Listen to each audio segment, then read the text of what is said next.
ایک دعا آپ نے سن لی، لا باس طہور انشاءاللہ، ایک دعا یہ۔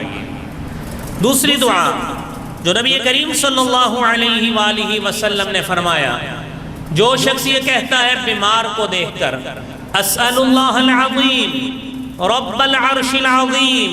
ان یشفیک، آپ کسی بیمار کے پاس جاتے ہیں، آپ کا کوئی عزیز، کوئی دوست، کوئی رشتہ دار، کوئی اہل علاقہ شخص بیمار ہے،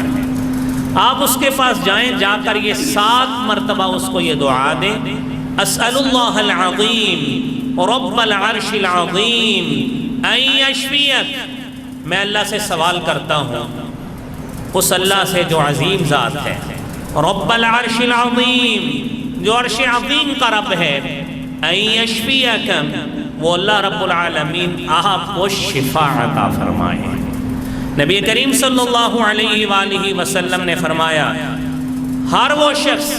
جس کے پاس یہ دعا پڑھی جاتی ہے، لم يحضر اجلہ الا عافاہ اللہ من ذلک المرض، اس کی موت نہ لکھی ہو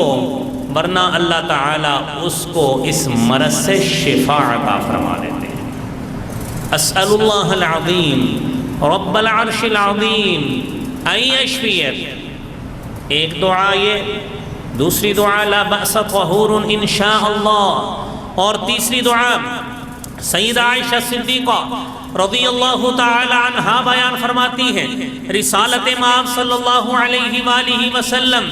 جب کسی مریض کے پاس جاتے تھے، آپ علیہ السلام دعا فرماتے تھے، یا مریض کو آپ کے پاس لایا جاتا، آپ یہ دعا پڑھتے، اذہب البأس رب الناس واشفی انت الشافی لا شفاء الا شفاؤک شفاء لا یغادر سقما۔